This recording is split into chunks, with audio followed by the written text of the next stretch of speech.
So we're actually going to start counting down now. Like this is kind of exciting. I mean, we've been talking about this for weeks. A lot of thoughts. I mean, I wouldn't say deep thoughts have gone into this, but there's been a lot of There's thoughts. been, yeah. So, so our first album to chat about is number 500. You got to start somewhere, and that is Arcade Fire's album Funeral, which was released in 2004.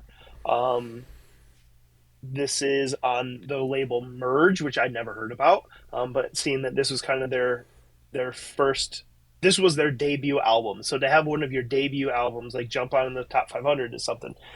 It was self produced out of Canada. I didn't know that they were from Montreal Mm. actually. Hmm. Yeah. So it's Funeral from Arcade Fire. What did you think about it? I, hey, it's Kyle. Just jumping in real quick to ask, do you approve this groove? Let us know in the comments. Give us a quick thumbs up, subscribe to the channel, and join the conversation. I was, it was fun to start the list off with this album because Agreed. I was just mixed. I was just like, I'm glad it wasn't like, start us off with something phenomenal or start us off with something that I really didn't like. I was really kind of straight down the middle with this. I thought that there was a whole lot of songwriting talent there. I thought that there's a lot of interesting chord progressions, but there was also really interesting melodies, both vocal melodies and music melodies. As, when we were talking about this, I mean, one of the first things I said to you was, "There's so many instruments." Yeah, Right. yeah. Like and that's what. And that could be a good thing. It could be a good thing or a bad thing. Yeah, like I thought it was satisfying to listen. I think satisfying is the best word that I could use for the experience of listening to that album. It was satisfying to listen Yeah. to, especially on headphones. The production was really good, and the instrumentation was really good. So I came into this album, whatever. We're gonna tell the truth. I came into this album being like, I hate this band. It just seemed like they came up at a. It all seemed presumptuous to me, almost precocious. Like they came up at this time where like I was like dead set in my indie emo alternative stuff, and it felt like they were like adjacent to that almost in the indie realm, right? But they rang more to me like a Modest Mouse, like that, in that vein, Yeah. like that. You know what I mean? Not like that subgenre. Mm-hmm. Um, so when I heard it, I just remember thinking and seeing them play like on the Grammys and being like, just because you can play all the instruments doesn't mean you need to, right? Yeah. Like, I mean, why do we have a mandolin and there's one person with a triangle, and I'm just like, yeah, okay. What are we like? What is this actually bringing to the table? Mm-hmm. You know what I mean?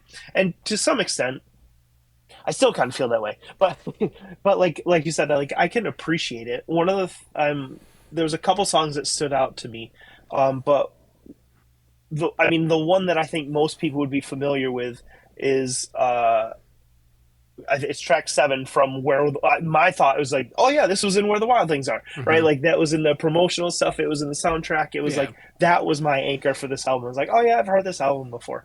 um there's a couple others that I thought were kind of interesting at the end. um I think Haiti is the one that kind of got Mm-hmm. me, and then the song Rebellion, track 9, and a few others sounded to me like Jack Antonoff produced Steel Train stuff. And if you, do you know who Jack Antonoff is? I know who he is as a producer. Yeah. Yeah. Okay, yeah. So he was Drive Through Records, Steel Mm-hmm. Train. Like, I mean, he had this band that honestly isn't a lot unlike Arcade Fire, I guess, in instrumentation, less instruments. But like there was some of that I heard, and I was just like, this sounds like a Jack Antonoff song to me. And that's like, I don't mean that as a dig, or like, Mm-hmm.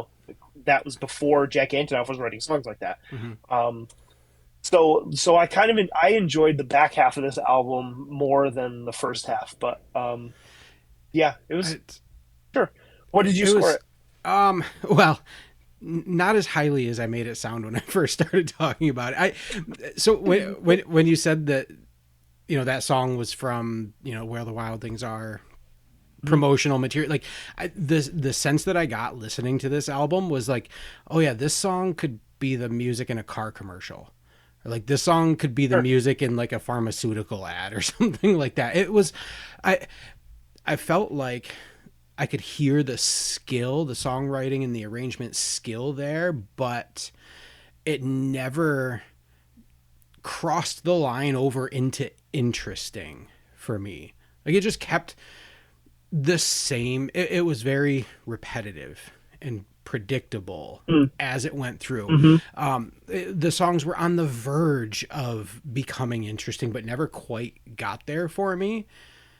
And I Sure. think I think for me, a lot of that came down to the drums, because as much as there was interesting stuff going on in the instrumentation all around, every single song felt like it was just this halftime snare kick hi-hat twos and fours straight through that took what could have Right. been interesting and just brought it back into this easily packaged boring stuff. So I ended up going with Which is with it. Go ahead. I ended up going with a 2 out of 5 after all of Yeah, I that. saw that. Yeah. Yeah, it made me laugh. Yeah, I honestly like this one surprised me in that I gave it a 3.5. I think that the song "Wake Up" from I mean, it is a commercial song at this point. Mhm. I thought that is one that if I'm in the right mood, I would put that on. Mhm. Right, I would play that for my kids, like just be like, hey, check this out. You know what I mean? That to me, that song did have such like a swelling with the O's in the part, right? That and the orchestration, all that. That did get me. Like you said, the rest of it, yeah, I was just again, it was okay, not Mhm. offensive. If I lay it against my scale, right? It Yeah. was okay. Yeah. Sure, I get it. And I don't think that like I don't think that the fact that it was just like, yeah, the music was fine. It was well done, but it wasn't interesting. Like it wasn't interesting to, like we talked before. It wasn't interesting to me. I didn't get into the lyrics a lot. Mhm. I couldn't resonate with it a lot. But again, they played the notes. Yeah. They did. They played the Yeah. notes. Yeah. Yeah. And a lot of people really liked it. Hmm. Oh, for sure. Yeah. I mean, looking at the It awards was that it okay. won, like, yeah. Yeah.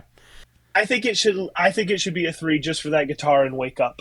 Yeah. That guitar sound and the build in that song enough. Like if again, if they didn't do if the other what there's 10 songs on this album, yeah, Hmm. if the other 9 songs on this album were just kind of like yeah, like maybe even just singer songwriter ish, Hmm. right? I'd be like, okay, but that song is a winner, Yeah. which is something I found out on a lot of these other albums too. I was like, yeah, these songs like whatever, but that song, That's, that's a good one. yeah. And I wonder sometimes about how much like singular songs carry. I don't think this is one. I think people like the people that voted on these appreciate this album for its musicianship Hmm.